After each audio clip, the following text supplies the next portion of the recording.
their fight, let them figure it out? No, I don't think so. I think you have to understand. Earlier, it was the U.S. which would intervene and bail out Pakistan. Uh, at this stage, I think India is, I call, fed up with cross-border terrorism. And earlier it should be okay. India would punch, Pakistan would punch back, and then there will be exit ramp for both countries, and we manage that. But now I think India is saying enough is enough, and we have to stop this. This can't continue going on. And Washington seems to agree from that perspective, saying, okay, guys, you manage it. So while US may not be able to influence so much, but the Chinese, the Turks, the Persians, the Saudis can play a pivotal role trying to counsel Pakistan. This is the wrong direction to go, both from a global perspective and from a regional economic perspective also. One of the things that, India has been talking about, and right now they are meeting in Washington, D.C., the IMF will be negotiating with Pakistan, or the other way around, Pakistan will be negotiating with the IMF to release its next tranche of $1 billion.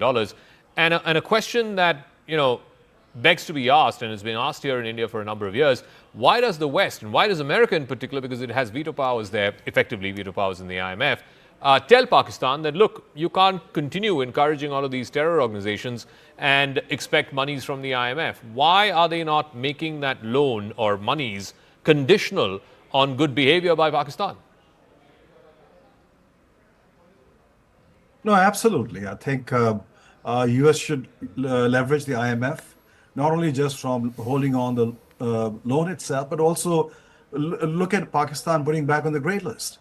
I think it's important to understand that in a global order, you cannot just go across the border and kill innocent people and walk away without any punitive actions itself. I think that era is gone. India has grown as an economy. Now it's the fourth largest economy. Its military power is much, much stronger. So it has a zero tolerance. And I think US realizes that. Okay. And in an indirect way, US is saying, hey, once and for all, just try to sort this one out so we can move on. Okay, Mukesh Aghi, we'll leave it at that. Thank you very much for joining us from the US-India Strategic Partnership Forum. Amidst a barrage of speculation from Pakistani and international media over the alleged military losses in the ongoing Operation Sindoor, a senior government official has told CNN News 18 that India has a proud and consistent history of acknowledging its losses and honouring the brave hearts who laid down their lives in service of the nation. In a poignant reminder of India's tradition of honour, even in conflict, the official recalled an extraordinary moment from history. In fact, let me go across to Siddhant, who has more details on this. Siddhant, so there's a lot of speculation about, did India lose aircraft? How many aircraft did India lose? At least officially, no one is saying that India has lost any aircraft. The official that you spoke to, what did he have to say? Well, that's right, Zaka. In fact, we are going door to door here in the national capital, perhaps to dig more about Operation Sindoor. And in fact, we have spoken to many officers in the government, in the armed forces, at the Ministry of External Affairs office. And perhaps, there is indeed chatter. And in fact, amidst speculation and the claims that Pakistan has made about India's military loss in Operation Sindoor, perhaps. There is a lot of criticism also that Indian forces are not owning up, etc., etc. So a senior official in the government of India, perhaps I can't name him, Zaka, but he has said this to me, and in fact I would like to read it out for our viewers, and I quote him: "हम दुश्मनी में भी शराफत रखते हैं." And he went on to remind me that how Pakistan's captain, Colonel Sher Khan, was awarded the Nishan-e-Haider on the recommendation of an Indian officer. Perhaps he says that India has a proud and consistent history of acknowledging its losses and honoring the brave hearts who lay down their lives in the service of the nation. In fact, Operation Sindoor is ongoing. As always, we will provide verified details at an appropriate time. Zaka, I have spoken to other officers also. In fact, what they are telling me is that this is not a right time. For any minor detail perhaps going out in media about the operations could affect the future, future success of operations. And this is the reason that there is a blanket silence as far as these chatter and claims that Pakistan is making, and the speculative stories that are getting published in the foreign media. So the message is very clear that Indian Army, Indian forces are known for their professional conduct, and perhaps this time around they are also doing in a very professional manner. It's just a matter of a time since Operation Sindoor is going on. So before divulging details or perhaps putting out details in public domain, the armed forces are very cautious. The government is very cautious, so that Pakistan should not take a mileage of slightest detail being put out in public domain. All right, Siddhant, we'll leave it at that. Thank you very much for joining us. I'm now joined by former diplomat and former Deputy National Security Advisor, former High Commissioner, Mr. Satish Chandra. Ambassador Satish Chandra, thank you very much. You speak very rarely to television channels, so thank you very much for joining us here on CNN News 18. I just laid out the context of what has happened over the last 2 weeks and where we stand as of today. What is your best assessment of what the situation is right now, and more importantly, where do you see it moving over the next 24, 48 hours? Good to be with you, Zaka, on your channel. It's a pleasure to interact with you. Well, actually, what's been happening is a repetition of the playbook over the decades. India has always been extremely restrained, to a fault often, in terms of retaliatory steps. I think all of us are very well aware that we have been targets of terrorist actions by Pakistan, and in most cases we have not retaliated, and I think that's been a fault and perhaps has encouraged Pakistan in the belief that they can literally get away with murder. So what has happened, I think there's been a change since with the Modi government in terms of the actions that it had taken in 2016 and 2019. First the surgical strikes and then Blackouts. And this has gone a notch higher in terms of depth at which we have struck across Pakistan in retaliation for the Pahalgam attacks. And it's been nine camps which has been struck, both in some in POK and some in Pakistan, Punjab, the most notable being Muridke and Bahawalpur, where the terrorist camps were taken out. But as you mentioned ab initio, and as has been underlined by the government of India, that our action was, the kinetic action, was extremely restrained in terms of the fact that we did not hit the military, the Pakistan military, which many feel perhaps we should have. All right, sorry for interrupting that interview, but we've got these pictures from the Prime Minister's residence, the Prime Minister having a meeting earlier today with the Defence Minister, the 3 service chiefs, the National Security Advisor, the service chiefs, of course, of the Army, Navy and Air Force. There seems to be, of course, the body language, of course, everyone seems to be in a slightly more relaxed frame of mind. It was very different from the images that we had a couple of days ago, which the Prime Minister had met with the service chiefs as well as the National Security Advisor and the Defence Minister. I want to go across to our political editor, Aman Sharma, who has more on this. Aman, so this is from the meeting that the Prime Minister had earlier. Visible difference in the body language from the first meeting that we had, pictures of which a few days ago.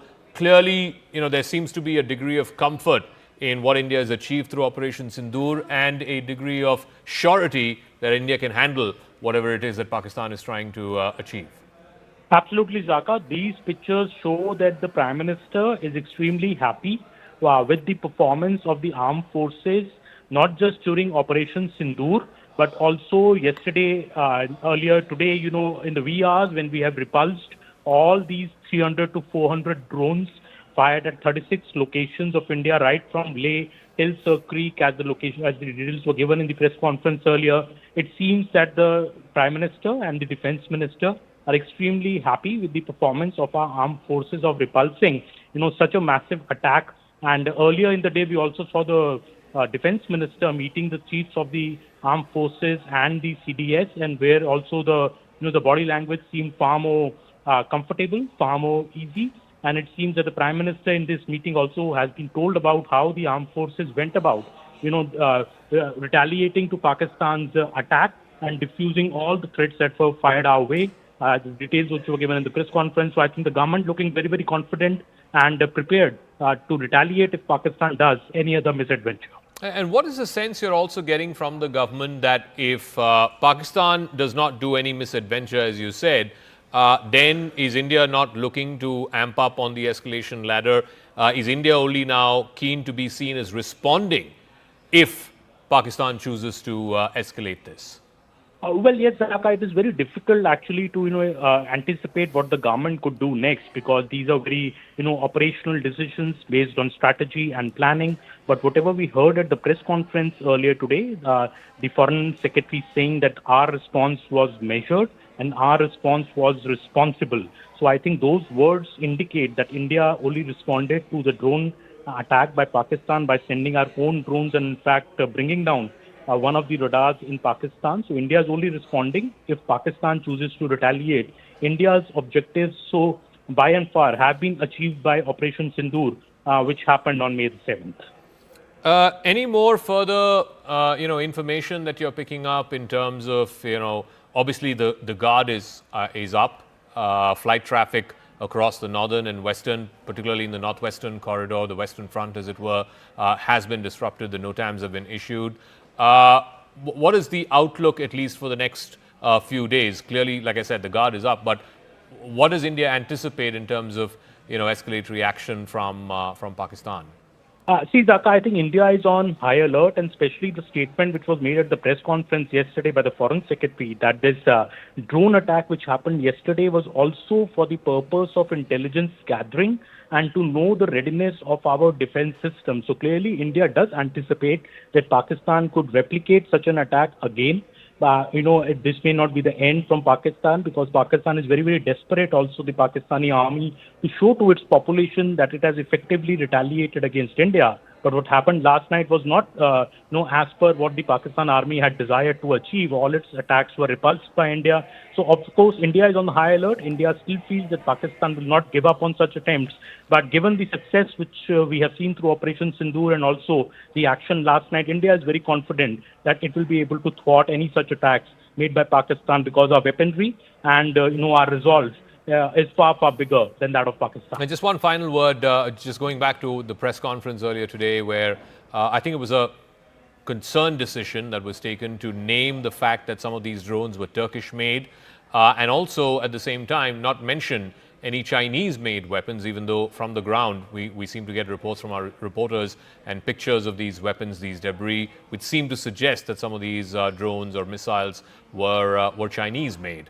What do you make of that? The involvement of that was sent to India for the attack by Pakistan was Turkish-made has raised big concerns in the government, Zaka, because Turkey has been a country on which India, has gone out of its way to help. We remember the 2023 earthquake when India began Operation Dost. India was one of the first countries to send aid and material to Turkey to tide over that crisis.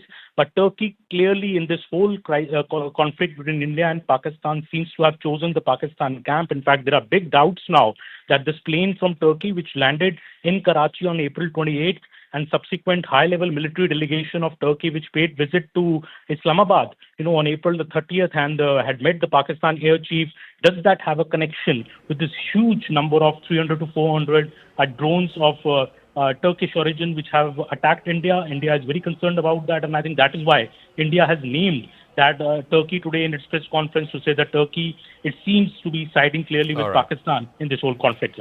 Okay, Aman, we'll leave it at that. Thanks very much. Those pictures from earlier today, the Prime Minister meeting the three service chiefs, the National Security Advisor and the Defence Minister.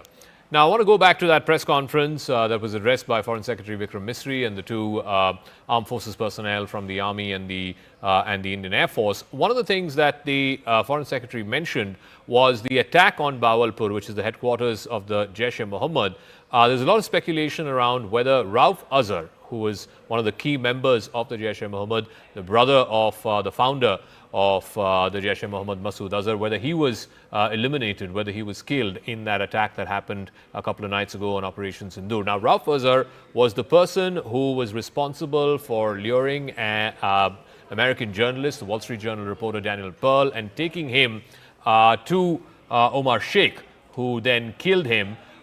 This was, of course, a case from many, many years ago. I want to first play out what the Foreign Secretary said.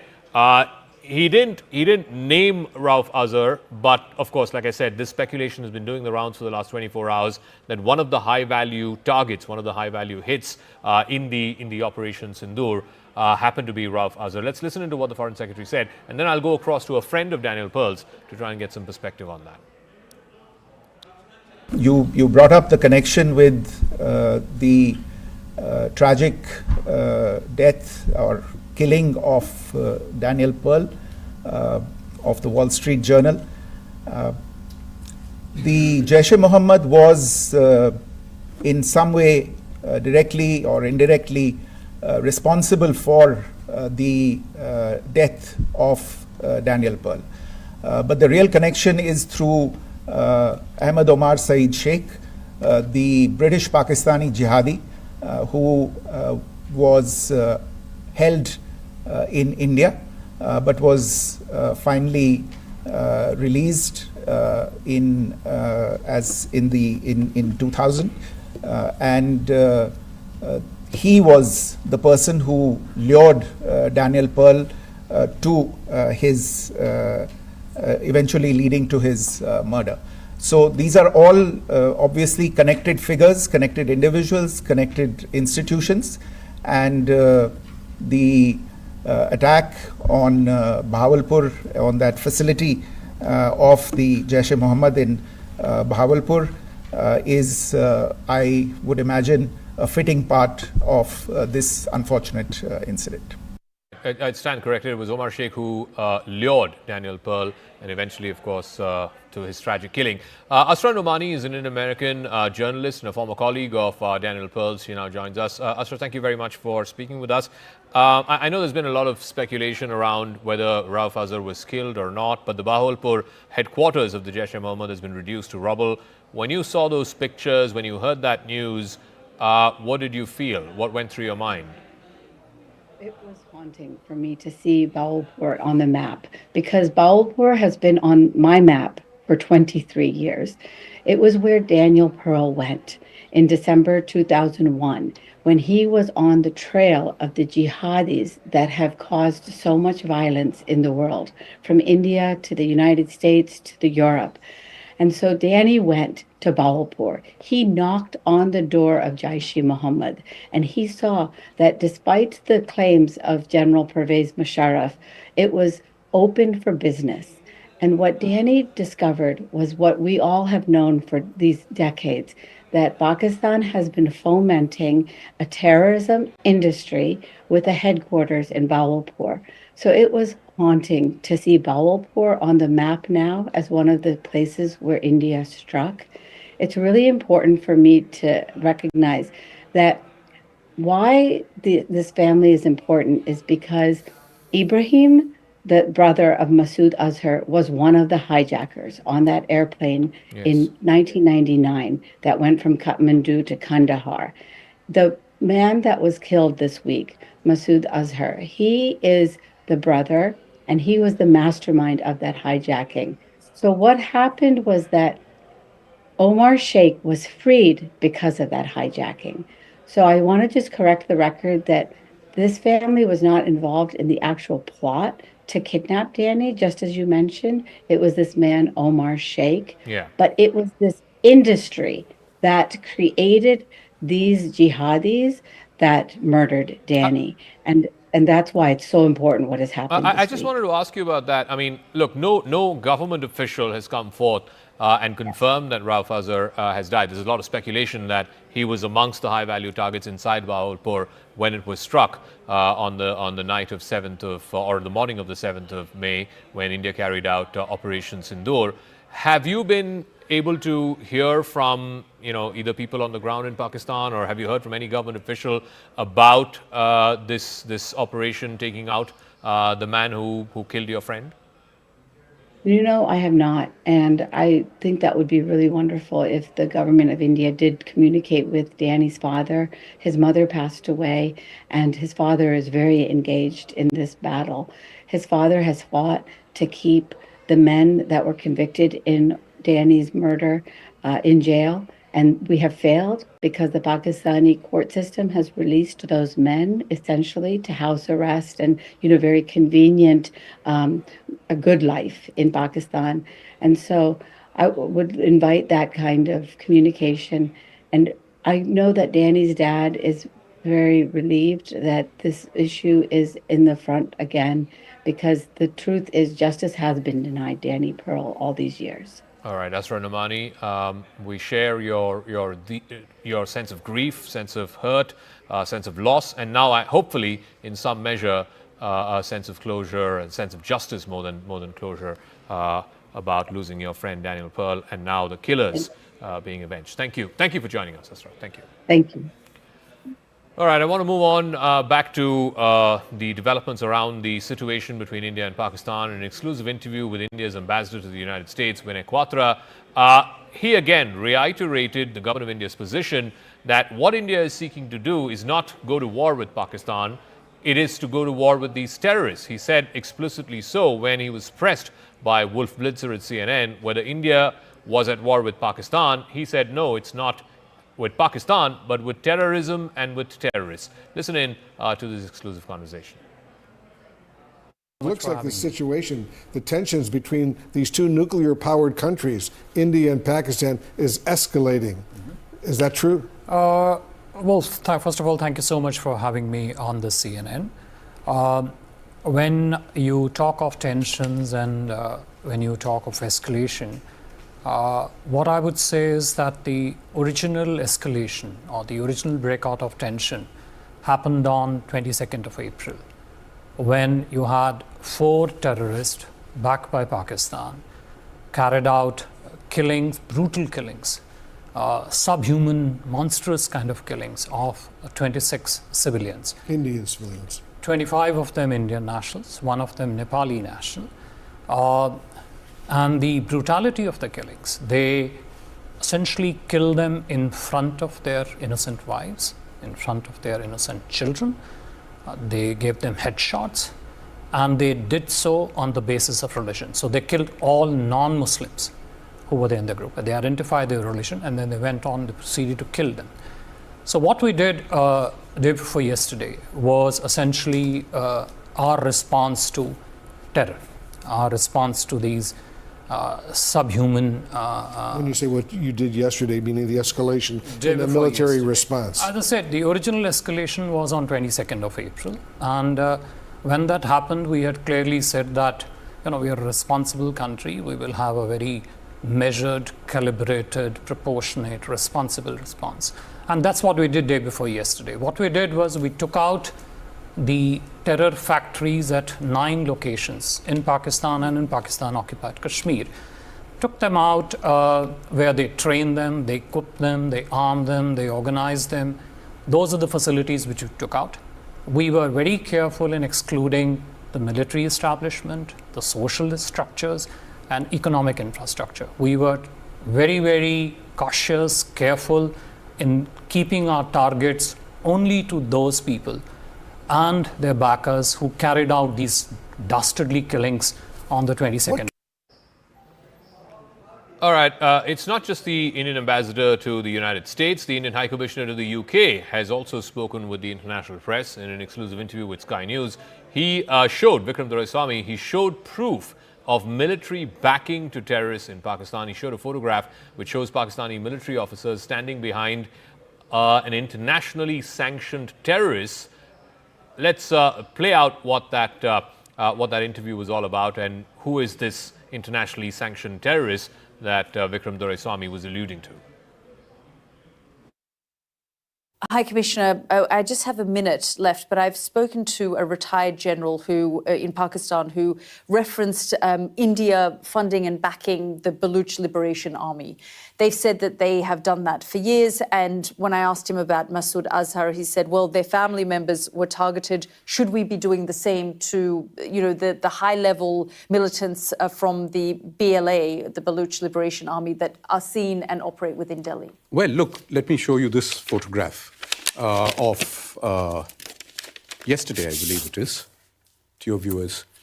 This person here is a sanctioned terrorist under the American sanctions regime. His name is Hafiz Abdur Rauf. He's a brother of the founder of the terrorist groups that you're mentioning. Look who's behind him, Pakistani military.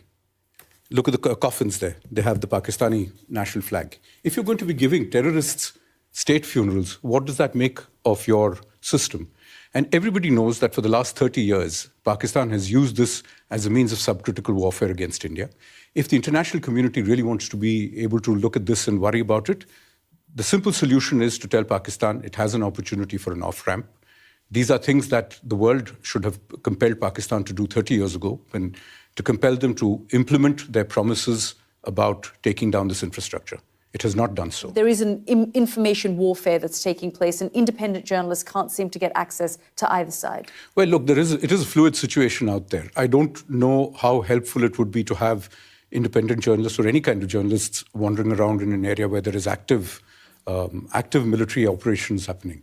The logical solution would be, as we've said repeatedly, for Pakistan to take the opportunity of an off-ramp, which we have made abundantly clear, including this morning, that if Pakistan stops attacking our military facilities, the matter ends there.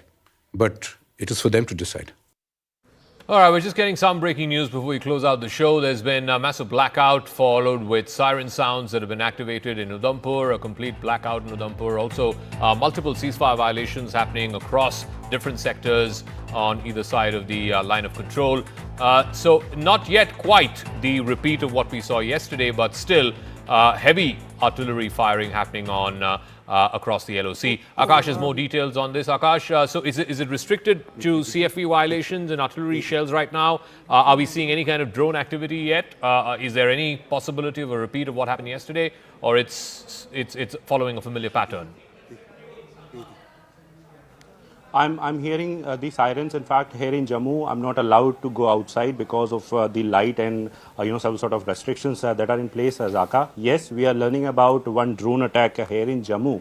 In fact, defense sources are telling us, and we have heard multiple firing sounds as well. You rightly pointed out on line of control, we are having ceasefire violations in different sectors, not only in Jammu but in Kashmir as well. In Uri and Kupwara, we have been reporting since evening.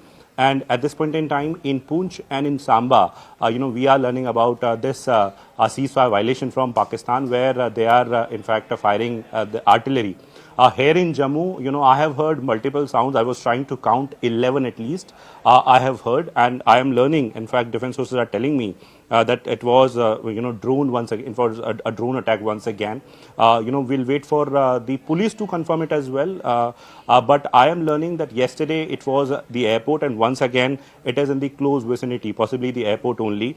And agencies are in fact using the AD systems and AD guns to thwart these attempts. Once again, it is Pakistan trying to attack the infrastructure, and not only in Jammu. We have been learning about these sort of activities in different areas. Tejinder is reporting in fact about Pathankot and Samba as well. We have a colleague Anshul and Anvit in different areas as well. They have been reporting about blackout and sirens. But as far as Jammu is concerned, Zaka, so it is very important. It is the international border though, but it's a very part of the sort of attack that was carried out. In fact, yesterday it got started with Jammu only, and at around 8 p.m. This evening also, we heard sirens, and soon after that a blackout was there. Yes, it's a precautionary measure, Zaka, but it has been categorically mentioned by the police and the civil authorities that people cannot stay outdoor, and in fact that they need to go inside whenever they are hearing these sort of sounds, and in fact whenever there is blackout they need to go indoors.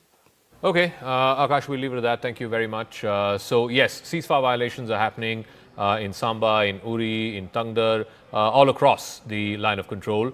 Akash there reporting that one drone was reportedly intercepted in Samba and one drone intercepted in Jammu. As of now, it seems sporadic. It seems, restricted to one or two places. We're not seeing a swarm of drones like we saw yesterday, but I don't want to jinx it. We'll leave it at that. Rahul Shivshankar, my colleague, will take it forward.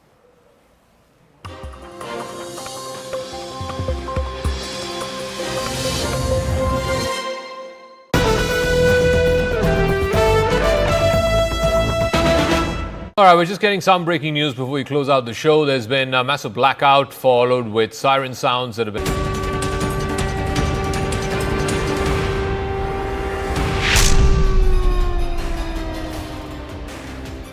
Hello and welcome to the continuous coverage of the border tensions between India and Pakistan as Bharat gives a befitting reply to the terror state. I'm Ayushman Singh Jamwal. Now, Pakistan launched drone strikes along the border targeting Jaisalmer, Rajouri, Amritsar, Firozpur, Riyasi, Kathua, Samba, Nagrota and Uri. India has successfully brought down the drones to deter Pakistan's design. Ceasefire violations continue along the line of control and the international border while India continues to raise the cost for Pakistan, hitting back at Pakistani forces and striking deep into Pakistani territory, even taking our crucial air defense systems. Now, in a significant move in the recent IMF meeting, India has objected to the $1 billion bailout for Pakistan, saying the funds are being used for terror operations. India has abstained from the vote and the IMF has taken note of that. So India is saying that all the funds that are going to Pakistan from the IMF are only funding the terror operations. Case in point, the Pahalgam terror attack and Pakistan's offensive against civilian areas inside India. Now, joining us on the broadcast to get a global perspective on this entire matter, I'm joined by Lisa Curtis, strategic expert and senior fellow and director of the Indo-Pacific Security Program at CNAS. Thank you, Ms. Curtis, for joining us on CNN News 18. How do you see these developments coming in between India and Pakistan as the border tends to remain hot and Pakistan continues its offensive against India in the wake of the Pahalgam terror attack, even though several nations have backed India's stand as well as offensive in taking out the terror infrastructure inside Pakistan? Well, I think we're in a very dangerous situation. The situation is escalating. And, on Wednesday, the hope was that after we saw the Indian retaliation for the April 22nd terrorist attack against the terrorist infrastructure inside Pakistan. And Pakistan claimed that it had downed 5 Indian aircraft. The hope was that things would de-escalate, that the two sides would find a way to walk down the escalation ladder and establish dialogue, establish contact with one another, and establish dialogue to be able to walk back from the brink of conflict. However, yesterday, the action across the line of control continued with drone strikes, with missile strikes. There's an unclear situation exactly what's happening at the moment because there's a lot of misinformation circulating on social media, and there's a lot of different statements coming from each side. So the hope is that we start to get some clarity from each side on what is exactly happening and how the two sides can stop the exchange of military action that's happening, and how we can establish peace and calm in the region. This is the utmost need of the hour. Right. But Ms. Curtis, given the current defense paradigm and the skirmishes between the two sides and the significant technological as well as the big difference in defense capabilities between the two sides, how do you see it play out given India's technological edge over Pakistan, be it air defense or be it even striking deep within Pakistani territory? So India exercised its right to self-defense when it struck Pakistani infrastructure on Wednesday. What has been happening since then in the last 36, 48 hours is very unclear, because Pakistan has claimed it's downed 5 Indian aircraft. India has not acknowledged this. India has claimed that Pakistan has struck military installations inside India or has attempted to do so. And that is why India said that it retaliated by targeting Pakistani military sites inside Pakistan. Right. So again, the situation is escalating. It's getting out of control. We're in the most serious situation, I would say, that we have been since the Kargil border conflict in 1999. So I think that right now, the sense is both sides need to find a way to engage with one another and find ways to stop the military activity that's happening and reestablish calm in the region. And, the U.S. does have a role and a responsibility to play in this situation. The U.S. should be on the phones talking to the leadership, talking to the Chief of Army Staff, Asim Munir in Pakistan, and talking to the Indian leadership in India, the National Security Advisor in India. So my hope is that we see somebody like Secretary of State Marco Rubio working the phones, trying to de-escalate this situation, because nobody wants to see an all-out war in the country, that could potentially go nuclear. Right, and Marco Rubio has been in contact with the leadership on both sides, Ms. Curtis. But I want to press you on that point you just ended on. How real is the nuclear paradigm between India and Pakistan, given the fact that Pakistani leaders have only been saber-rattling using the nuclear weapons narrative against India, saying, even warning India as well as the world, where the defense minister even went on to say that either Pakistan exists or the whole world gets destroyed?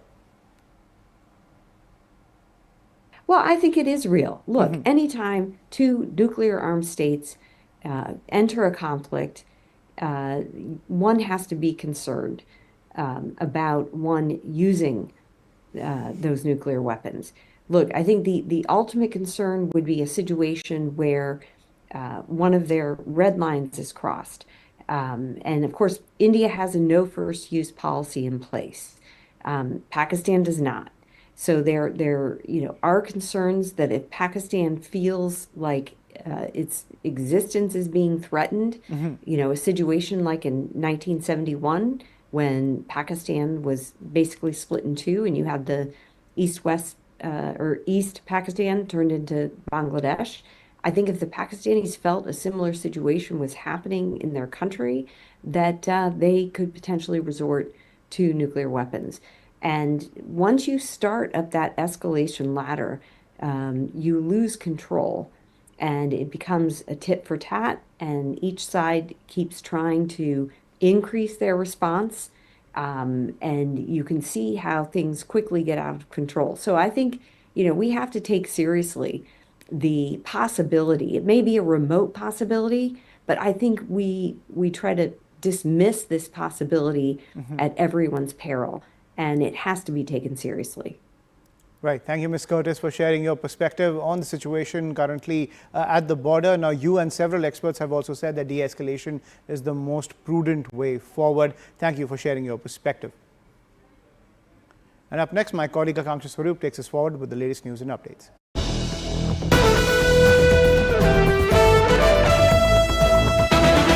All right, we're just getting some breaking news before we close out the show. There's been a massive blackout followed with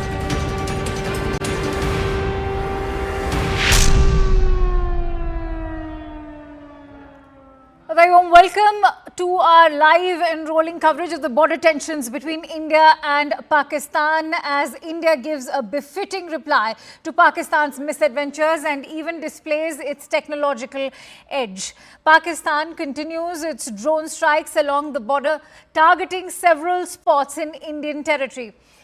Pakistani forces have unleashed drones in Jaisalmer, Rajouri, Amritsar, Firozpur, Riyasi, Kathua, Samba, Nagrota and even Uri. Ceasefire violations are continuing along the line of control and even the international border, while they are also raising the cost for Pakistan as India continues to retaliate. in the recent IMF meeting. India has also objected to the bailout for Pakistan, saying the funds are being used for terror operations. India has abstained from the vote and the IMF has taken note. That's a big breaking input we are now bringing to you as far as putting or exerting that pressure on behalf of the IMF is concerned. Let's in fact bring you those breaking inputs. Top government sources are telling CNN News 18 that as far as IMF clearing a $1 billion bailout for Pakistan, India has abstained from the recent International Monetary Fund vote. This was with regards to the loan that was being doled out to Pakistan, not because it lacked opposition, but because the fund does not allow member countries to vote no. Otherwise, remember, India was all set to vote and cast a negative vote, but this time around, India has abstained. By choosing to abstain, here's the message. India has sent a strong message of disagreement. It has raised concerns over Pakistan receiving repeated financial support 28 times in the past out of 35 years, including 4 programs in just the last 5, without any meaningful reforms coming from these global economic institutions, primarily the IMF. India has also criticized the Pakistani military's deep role in economic matters and warned that the money could be misused to support cross-border terrorism, posing serious risks to global credibility and values. On that big breaking input, I'm joined in by Siddhant Mishra, who will break down that big message that India has sent out while abstaining from that very crucial vote. Siddhant, first of all, many would want to know, why hasn't India cast a no instead of abstaining? This is where India demands reforms at the international institutions. In fact, talking about IMF, if you allow me, then I would like to draw a larger context to this particular development. So there is no vote policy at IMF. Perhaps a country with more economic might has more say, and in fact, decisions are largely taken on the basis of consensus.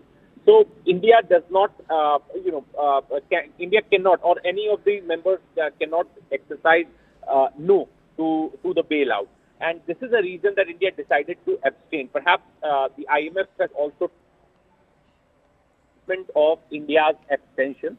And it is kind of a message which India is sending out to the world that, India has provided evidence, material, time and again. India has raised this issue that a country which is surviving on IMF bailout perhaps is spending equal amount of money for its defense budget, says about the priority of that country, etc., etc. And today again this happened. India, in fact, this issue was raised. India's abstention was also taken note by the IMF. But, as I said before, that again, this is where India demands reforms at the international institutions. Perhaps the terrorist state, which is directly involved in killing 26 innocent people, last month on 22nd of April, perhaps is again getting loans from IMF. In fact, because the bigger countries with the bigger economic might have supported this bailout again. That's very important, Siddhant. I'm going to request you to continue staying with me. In fact, I'm joined in by Professor Brahma Chalani at the moment for more perspective on this. Professor Chalani, thank you for joining in. This is a big development, as Siddhant was highlighting and sharing the reasons why this is an abstention and not a no. Also, break down for us, how do you weigh in on the statement, which is a very sharp and pointed one that's come out from India?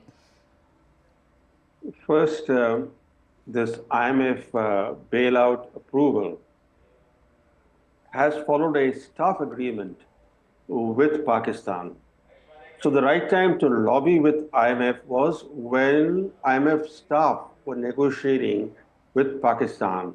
At that time, we did not raise a voice. What happened today was a pro forma approval. Once a staff agreement has been reached with the country, the IMF board normally, unless there is something extraordinary that comes to the notice of the board of the IMF, the board normally approves the staff agreement. So the lobbying should have been done much earlier.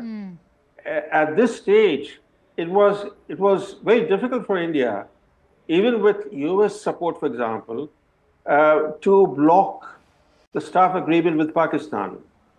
The US administration, the present one, is quite India friendly. They know that Pakistan is deeply involved in terrorism. The right thing to do would have been to lobby in January, in January or February, to prevent such a staff agreement from being reached. But actually, it goes back to the Biden era. When Joe Biden was the president, he began this bailout process for Pakistan. There was a big bailout that he helped secure for Pakistan. And then soon thereafter, he announced a $450 million deal to modernize and upgrade Pakistan's F-16 fleet against India. Look at the irony of it. On one hand, the US under Biden pressed IMF to bail out Pakistan because it was bankrupt or on the verge of defaulting. And then they signed a $450 million deal to modernize Pakistan's F-16 fleet without securing any commitment on counterterrorism. And even at that time, the Indian government did not raise its voice. So, we have a record of only raising a voice when there is a crisis that is facing India. So today, because of this military conflict, we spoke up, but it was too late. Thank you for making that very critical point, Professor Chelani. And I want to, also ask you about the entire statement that has come in. Do you think that statement is hard-hitting? Even though it is hard-hitting, as you said, that we seem to have already missed the bus at a time when there's a lot of chatter about how we can exert pressure on Pakistan through these monetary institutions, whether it is the IMF or even make efforts to bring Pakistan back on the FATF grey list. How is this move in your point of view? I think India needs to mount a sustained international campaign to spotlight Pakistan's nexus with terror groups. This tendency in India to speak up when there is an act of Pakistani-sponsored terrorism or there are tensions along the border or the LOC, that's not the right way. You have to do it on a sustained basis. You have to then press each institution. For example, the FATF allowed Pakistan to exit the grey list. At that time, India could have built a coalition. Of course, the Biden administration, along with China, helped Pakistan to exit the FATF grey list. But you have to start building a coalition months ahead. And you can't do it just when FATF is meeting. Similarly, in the case of IMF, you can issue any statements that you wish to make. But to pressure IMF, you have to build a coalition. Because India is only one important country in the IMF. It doesn't have a veto power in the IMF. Okay. But certainly can help build a coalition. That's another very important point that you made, Professor Chelani, and that's the point that I would like to take forward with Lieutenant General Iyer, who's also on the broadcast with us. He's the ex-chief of the staff at Northern Command, and I'm also joined in by Captain M.J. Vinod, who's a defense expert. Many thanks to you, gentlemen, for joining in. But if I could bring in Lieutenant General Iyer, sir, that's an important point that Professor made, and that's why if you go by the consensus, as they say, that unlike the UN over here, as far as the IMF is concerned, the vote goes by the economic power that each country wields, which means that the United States has a significant sizable vote in the IMF. What is one to make at a time when the United States is maintaining consistent engagement with New Delhi? Should we expect or shelve any hopes from the US to play a critical role over here? Firstly, I will take it, Professor Chelani took it back to January. I'll take it back to August, September of last year. Okay. It was around that time when, they got out of the FATF grey. They were one of the major contributors of ammunition to the Ukraine requirements, which was something which Biden administration was pushing. So they were like Biden's gang at that stage of time. And by the time the elections happened in the US and the new administration came in, and it was too late because this IMF bailout had already passed that staff test. Thereafter, also till the month of April, there was no other significant reason for us to start pushing for putting them on a grey list, as well as getting this bailout out. So to some extent, we have been trying for the last 2 weeks, but 2 weeks is not an adequate amount of time. And let us have trust in the current American administration. They are well abreast with the kind of activity that is happening in Pakistan. I am personally very sure that next time when it comes up for the FATF relisting, Pakistan will find itself into trouble. My only piece of concern is 2 weeks down the line, though we have accused Pakistan of this Pahalgam incident, we have to back it up with real concrete evidence. Yes. That is somewhere we need to work much harder. We have to connect the links between what happened in Pahalgam to the Pakistani administration. And by the time they come up for the next set of loans, it should be very clear that Pakistan is a country which is fostering terrorism once again, and they deserve to be treated in the manner they were treated last year. And the third thing I would say is $1 billion in the current scheme of things, we should not get too much worried about. I'm sure it is just maybe another 6-7 days of war stamina if you equate it towards completely being employed towards this war waging efforts. And should this conflict go any further north and we find ourselves into a limited or a long drawn engagement with Pakistan, this $1 billion is not going to last it.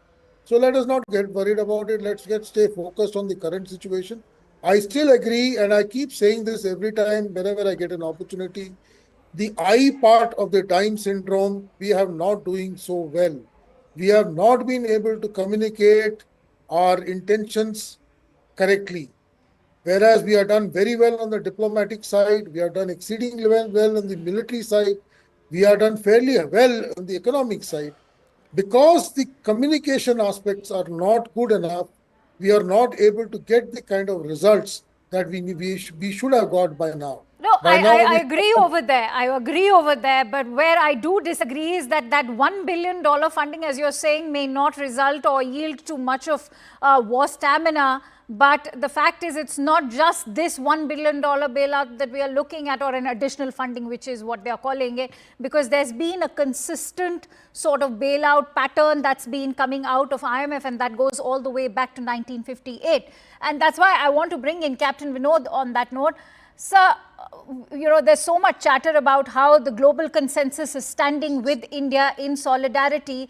And so when you talk about that global consensus, will that yield any results, especially in a body like IMF, which is governed by consensus? And listen, I mean, without, sounding very different from my position, for the sake of viewers, let me explain this particular thing to you.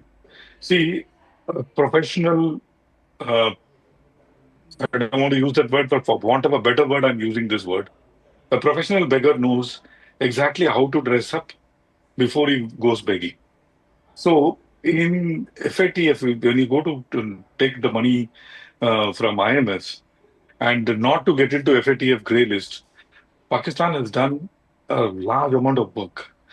Before you go and submit your application, Pakistan knows exactly whom to go and meet, what to say, how to say, Germany, US, before it goes to IMF. To stay out of grey list, Pakistan doesn't need to go knocking on the doors of US. It needs to go knocking on the doors of Australia. Why? Because in the FATF, we have something called an APG, Asia Pacific Group. In the Asia Pacific Group, the permanent chair is Australia, and you have a rotating co-chair. And the Philippines, and last year when they got out of it, it was Malaysia, and they had a tacit understanding that when you have a bailout, you will return what is owed to Malaysia, which they didn't return. And if you remember, that big thing happened when PIA Airlines was captured by Malaysia. Because they promised that paisa will be given, paisa diya nahi, aur yahan inko ullu bana ke chale gaye. So these kind of things, a professional person who knows how to ask for arms knows very well. I was not surprised that they will get this money because they have done their homework very, very well. For the next bailout, they have already started their work. And for the next bailout, they have already must be doing their paperwork. So they're extremely professional about it. And like Professor Brahmachalani said, you have to beat them in their game. You cannot be, beating them in their game 1 day to go, 2 day to go. Nothing is going to happen. By calling somebody 1 day before the money is going to be allotted and hoping like hell that the money will not be allotted when professionally he has addressed and plugged all the holes a month ago, impossible to do. But my limited point is, in the last 3-4 days, the amount they have spent is much more than the amount that they may get. And it is not that FSTF sanction, aaj hua hai, you will get money today. No, it takes 1 month, 2 months to come into your account and when you start spending. So that itself is something which is not going to aid in this particular operation. No, I agree with you that they do their homework and they do it bloody well. But Professor Chalani, I think the example that's been quoted of FATF is living testimony, because remember, they convicted a Sajid Mir or even a Hafiz Saeed only till the time they wanted to get off the grey list of the FATF. Once they did, they were back to their proxy games of terrorism. And that's why I want to bring you in on that point, that why haven't these global monetary institutions like the IMF or the World Bank been able to do much when it comes to addressing terrorism? I can't help but ask that, are they not equally responsible for what we are seeing happen in Kashmir? The thing is that as long as Pakistan does not export terrorism to the West is actually not concerned about Pakistan exporting terrorism to India, because then it becomes a regional issue for them. And in an old India-Pakistan problem, where the two have been at loggerheads for decades now. But they all know that over the years, the footprints of many terrorist attacks in the West were traced to Pakistan. The US found Osama bin Laden living next to the Pakistan Military Academy, and other top terrorist leaders that the US wanted, like Khalid Sheikh Mohammed or Abu Zubaydah, they were found living in Pakistan's heartland. But then under previous US administrations, the Pakistani government, especially the ISI and the army chief, promised to Washington that they have started cleaning up their act, that they will never repeat what happened previously. They pledged that they will not do anything to undermine US or Western security. So with those assurances and pledges, the US, under some administrations, for example, under Biden, resumed cozy ties with Pakistan. And we saw how Biden, for example, really helped Pakistan secure the first IMF bailout, then managed to get Pakistan off the FATF grey list, helped modernize Pakistan's F-16 fleet, while we didn't really press our case at that time. We did not.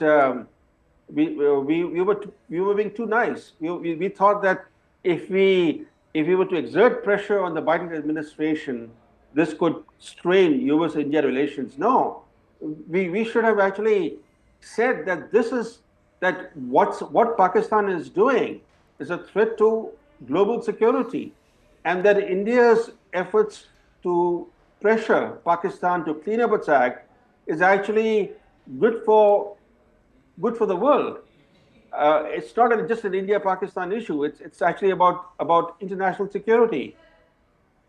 And the IMF bailouts, and there was a big bailout that was initially supported by Biden administration, and now we are now in the second bailout. Yes. But the IMF bailout is actually great leverage for the US, because as you rightly point out, that the US has a virtual veto power in the IMF, and Pakistan needs the IMF bailout, not just because of the amount of money, because the IMF bailout allows Pakistan then to secure loans from elsewhere. For example, this latest release of $1 billion, this immediate release, immediate $1 billion are being released to Pakistan And now. we all know where it's going to go.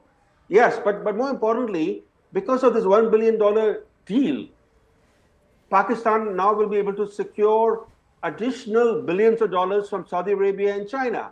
They were waiting, China and Saudi Arabia were waiting for this IMF agreement. And now $1.2 billion swap deal with China will go forward, and there will be another major package from Saudi Arabia. All right, I think you've made another very critical point, Lieutenant General Iyer. How do you weigh in on that? That actually does sound alarm bells at the moment, because as we've been talking about, India has also stated it in the IMF that the Pakistani army, the military, has a lopsided sort of sway over the economy in Pakistan and how the funding is going to be utilized. So that indeed is a cause of concern now, even if it is just going to be slightly over $1 billion. I can't agree more with Professor Chalani. It's covered almost all the facets of this this bailout. My only point here is whether this bailout came or not. The funds flow from both China and Saudi Arabia, if not through the front door, from the back door, would have continued. But this does give them legitimacy to now push through loans. These are ultimately loans. Like Pakistan, somebody said, Pakistan budget is, every budget tells us what is to be repaid and where the loans are going to come to repay the next year's, next year's budget. So it is a kind of a continuation they are living in. They are living in dangerous situation. No country would like to, have so much of external debt as Pakistan is. Their economy is in shatters. A war of maybe even 15 days is going to make their life miserable. They just cannot afford it. And I am very sure this 1 billion, like Group Captain Augustine said, it is not going to be of much use. A couple of jets going down and this $1 billion worth will, get covered over there. Possibly in the last 4 days, they have taken losses more than $1 billion as it is. But that having said, unfortunately, we are making Pakistan India-centric. And that is something we need to tell the world that the problem is not just going to be in India. Tomorrow, this epicenter of terror is going to bite everybody. Somebody said, keep snakes in your backyard and they're going to come and bite you. This point has to be rubbed into the Americans. 9/11 happened because there were people who were, raised by the Americans in the 80s. They came back and bit them in the late 90s. The same thing can happen through Pakistan at some stage of time. This has to be told to the Western world, and that's why, again, I said, we have to be much more active in the info domain. We have to be ballistic in the info domain. Our people should be able to communicate the points of view, our troubles, and also tell the world what is going to hit them later. We can survive, but will this be harmful to the world has to be told. And the last point I would like to add here is, possibly in the later half of last year and early part of this year, we were too focused on China. Our entire interest was trying to find a way to de-escalate with China because it was running into the third or fourth year. We were still worried that this is something which, and possibly we neglected Pakistan as possibly something which is not of, importance to us. And I guess, because I remember I've been in service and in an operational command, and we were literally only focused towards the north, and we're not looking in the west at all. Okay, I guess, Captain Vinod, I want to bring you in. Lieutenant General Iyer and Professor Chalani both have highlighted how India's homework should have begun much earlier, and perhaps we had distractions at the LAC as well, which perhaps kept us more focused on China front. But now that the Biden administration is gone, you have an administration which is more serious about tackling terrorism, something that we can stand by with the arrest or the extradition of Tahawoor Rana. What, in your view, could sort of perhaps expedite the US support when it comes to, tackling or exerting greater pressure via institutions like the IMF? Great question. In fact, just tell the viewers, their foreign office this External Affairs Office equivalent of ours, as a separate division which is looking at only IMF loan bailouts and the paperwork and everything. There are a whole lot of people working in that particular department who are only looking at this. Now, let me draw a simile because being a military man, you say you stay across Amritsar, they deploy one division or two divisions of force. Will you keep quiet? You will also deploy one or two divisions of force, isn't it? Similarly, in our External Affairs Ministry, we should, I mean, maybe they will learn a lesson. We should have a separate division continuously working to get these buggers into grey or blacklist, all the time. Career, officers should be working permanently to get these guys, give the guys what they deserve, which is blacklist. Else, it is going to bite us badly. And like Sir said, a couple of years went by when we lost focus on Pakistan, which is we are paying dearly for it. And I mean, I'm mincing no words. Even today, I think we are not giving it back to them as much as they deserve it. We can and we should, is my feeling. But then there are better brains taking better calls, so I leave it to their judgment. Otherwise, what we are seeing on the screen, we should not be seeing on the second or third day. I agree. Why were we waiting for a 22nd of April for the situation to have arrived to this point? But Professor Chelani, take a moment to weigh in on the reliance that Pakistan has had on the IMF, which goes, I will again say, it's gone over for decades. 1958, I have the entire list of all the bailout fundings that have gone. And it all began in 1958, 8th of December to be precise. And I can't help but say that, if it is about snakes in the backyards, when will they stop, in fact, harboring these snakes in the backyard? You expect better from the Trump administration. Two things stand out. This IMF bailouts for Pakistan began during the Cold War, when Pakistan was a surrogate of Western powers.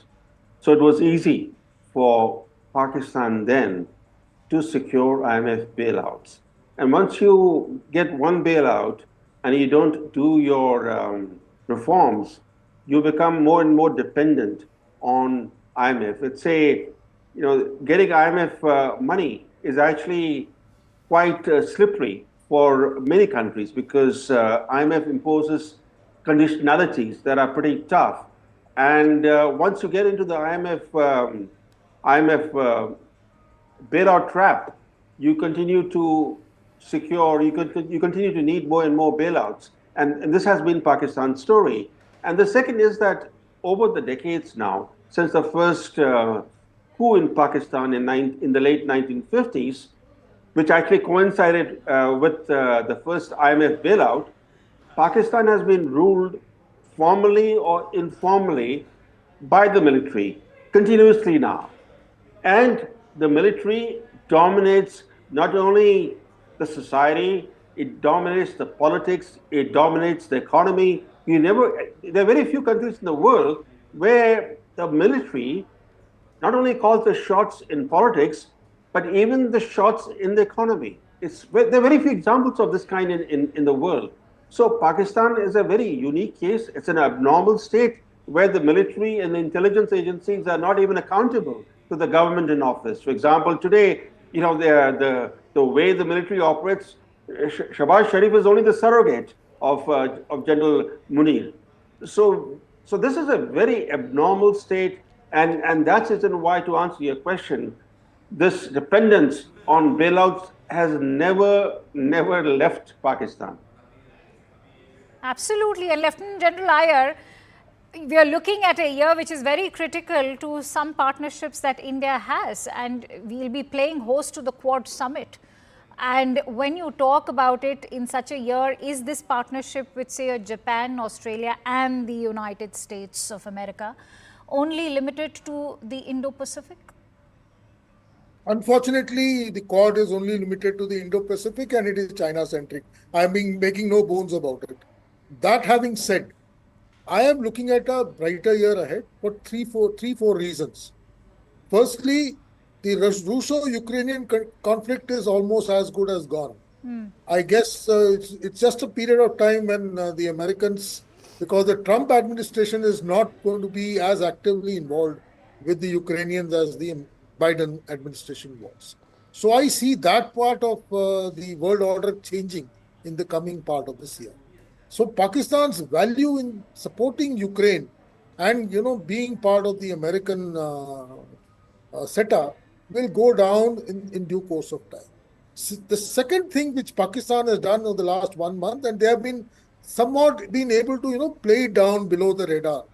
They have been trying to reignite the Middle East by pulling out the Palestinian clause once again. Even I saw even during the PSL games, they had these save Palestine kind of things coming up, or crush Israel kind of things being taken up. I guess we did not catch that. They had wonderful opportunity to play it up, but we did not.